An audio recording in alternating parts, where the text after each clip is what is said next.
Oke, selamat pagi, selamat siang, selamat malam. Kali ini kita akan bahas materi masa praaksara. Subjudulnya Aspek Geografis Asal-usul dan Jenis Manusia Purba di Nusantara. Materi ini bisa digunakan untuk kelas 7 SMP, 10 SMA, dan 12 SMA. Mulai dari pengertian. Zaman praaksara atau sering disebut zaman Nirleka dalam bahasa Latin bisa diartikan per kata.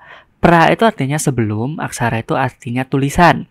Berarti zaman praaksara itu artinya zaman di mana belum ada tulisan. Jadi manusia yang hidup ketika itu belum mengenal budaya tulis-menulis. Selanjutnya zaman prasejarah berdasarkan aspek geografis dibagi menjadi 4 bagian, yaitu Arkaikum, Paleozoikum, Mesozoikum, dan Neozoikum. Arkaikum itu sendiri adalah zaman di mana bumi kita itu usia masih sangat muda sekali. Berlangsung sekitar 2.500 juta tahun yang lalu atau sekitar 2,5 miliar tahun yang lalu. Kondisi bumi kita ketika itu masih sangat panas sekali dan belum ada kehidupan. Bisa dilihat ilustrasinya di mana masih banyak gunung api aktif di bumi waktu itu. Selanjutnya zaman Paleozoikum berlangsung sekitar 340 juta tahun yang lalu. Pada saat ini diperkirakan sudah ada laut ya. Dan ketika itu sudah ada makhluk hidup namun kondisinya masih sangat terbatas sekali. Contohnya adalah mikroba dan beberapa hewan laut bagian dalam. Setelah itu ada zaman Mesozoikum. Zaman Mesozoikum ini adalah zaman yang berlangsung sekitar 140 juta tahun yang lalu. Disinilah hidup dino reptil atau dinosaurus. Sebenarnya di pelajaran biologi atau paleontologi, zaman Mesozoikum dibagi lagi menjadi 3, yaitu zaman Triasik, Jurassik, dan Cretaceous. Selanjutnya ada zaman Neozoikum. Zaman Neozoikum ini berlangsung sekitar 60 juta tahun yang lalu, disebut sebagai masa transisi makhluk hidup. Kenapa? Karena makhluk hidup yang berupa dinosaurus tadi yang hidup di zaman Mesozoikum punah gara-gara bumi kita dihantam oleh komet dan meteor. Setelah mereka punah, makhluk yang tersisa berevolusi menjadi lebih beragam lagi. Tidak hanya berupa reptil dan ikan, tapi juga berubah menjadi primata seperti kera. Ada ilustrasinya di sini ya. Berdasarkan lapisan tanah, zaman Neozoikum itu dibagi menjadi zaman tersier dan zaman kuarter. Zaman tersier itu mulai dari Paleosen hingga Pliocene. Namun ini tidak kita bahas dalam ilmu sejarah karena ini lebih tepatnya dibahas dalam ilmu geologi. Dan kenapa zaman kuarter kita bahas walaupun ini lapisan tanah? Karena di lapisan Pleistosen atau di filum ini ditemukan fosil manusia purba, begitu juga di lapisan Holosen atau lapisan Alluvium. Ingat, objek kajian sejarah adalah manusia. Apakah manusia purba juga ikut? Nah, karena kita pelajari berarti manusia purba juga ikut kita bahas dalam ilmu sejarah. Selanjutnya, dari mana asal-usul manusia purba di Nusantara? Ada 3 teori besar. Yang pertama teori Afrika, yang kedua teori Yunan atau Cina Selatan, jadi bukan Yunani ya, tapi Yunan.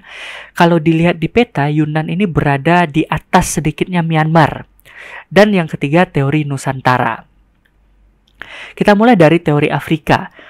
Teori ini dikemukakan oleh James Watson. Dia menyebutkan bahwa Homo sapiens yang berasal dari benua Afrika bermigrasi ke seluruh penjuru dunia berdasarkan peta ilustrasi sebelumnya. Berlangsung sejak 200.000 tahun sebelum Masehi hingga 60.000 tahun sebelum Masehi. Namun di Nusantara tidak semua orang mempercayai teori ini. Kenapa? Karena orang Nusantara bagian barat secara fisik berbeda dengan orang Afrika.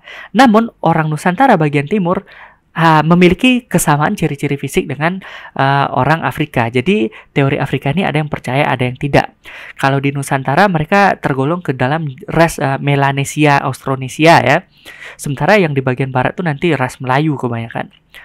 Selanjutnya teori Yunan atau Cina Selatan dikemukakan atau didukung oleh Profesor Hendrik Kern dan Baron von Hennegelder.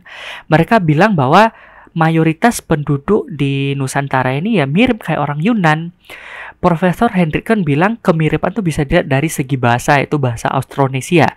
Selanjutnya Baron von Hennegelder mengatakan bahwa kemiripan itu dari persebaran artefak berupa kapak persegi. Selanjutnya kedatangan manusia purba dari Yunan ini dibagi menjadi 3 gelombang. Yang pertama Negrito, yang kedua Proto-Melayu, yang ketiga Deutero-Melayu. Bangsa Negrito ini awalnya menghuni semenanjung Malaya ini. Jadi orang Semang, orang Malaysia itu awalnya adalah orang-orang Negrito. Kalau Proto Melayu atau Melayu tua itu keturunannya sekarang yaitu Batak, Dayak, dan Toraja.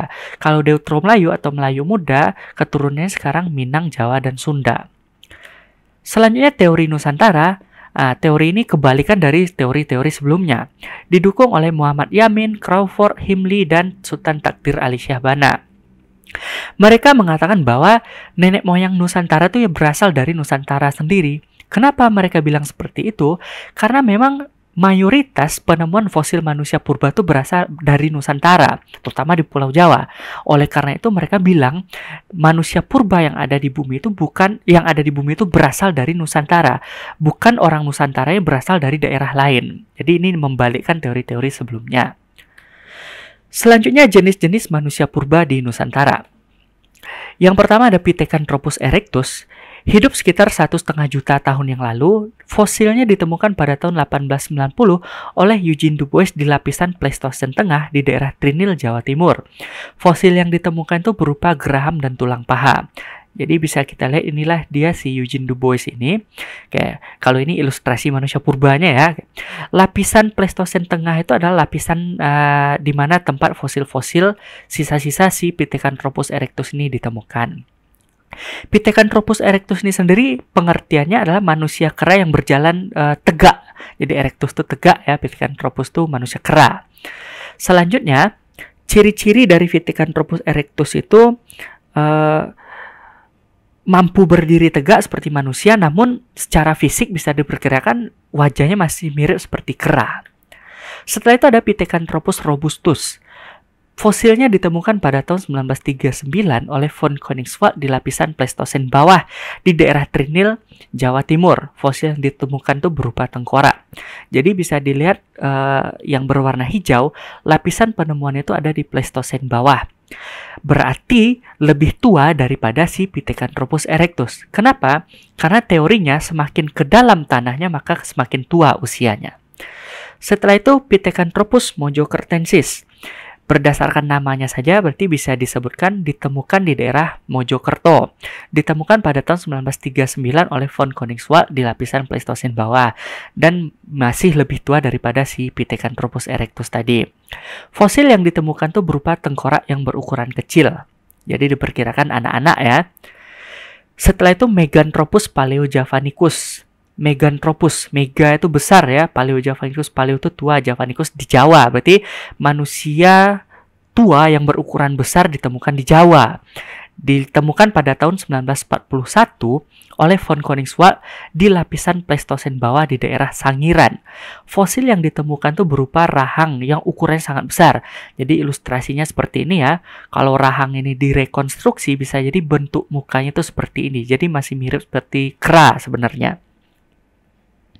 Setelah itu, Homo soloensis. Fosilnya ditemukan pada tahun 1931 sampai 1934 oleh von Koningswald dan F. Wiedenreich di lapisan Pleistosen atas di daerah Ngandong. Fosil yang ditemukan itu berupa tulang belulang yang sudah tidak utuh lagi ya. Jadi dari lapisan penemuannya berarti Homo soloensis ini jauh lebih muda dari manusia purba sebelumnya. Setelah itu ada Homo floresiensis. Fosilnya ditemukan pada tahun 2003 oleh gabungan peneliti Indonesia dan Australia di Liang Bua Flores. Liang tuh pintu ya, kalau nggak salah Bua tuh gua, berarti pintu gua di daerah Flores. Dan fosil yang ditemukan tuh berupa tulang belulang yang ukurannya kecil dan berjenis kelamin wanita.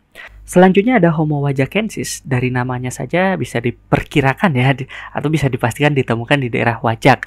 Pada tahun 1889 di lapisan Pleistosen atas, dan fosilnya ini diteliti oleh von Richthofen dan Eugene Du Bois. Ciri-ciri fisiknya sendiri ya dahi menonjol dan diperkirakan tingginya sekitar 130-210 cm dengan muka dan hidung yang lebar. Jadi bisa dilihat fosil sini jidatnya lebar ya.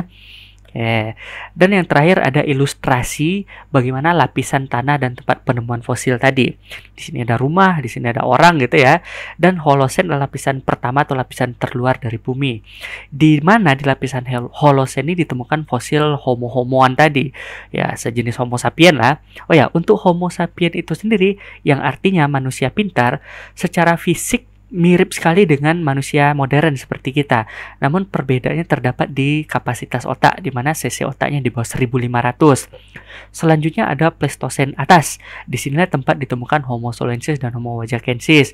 Pleistosen tengah, tempat ditemukannya Pithecanthropus erectus. Pleistosen bawah, tempat ditemukannya Pithecanthropus robustus dan Meganthropus paleojavanicus. Oke teman-teman, sekian dulu. Tungguin video pembahasan berikutnya. Jangan lupa subscribe channel Heuroscan Studio.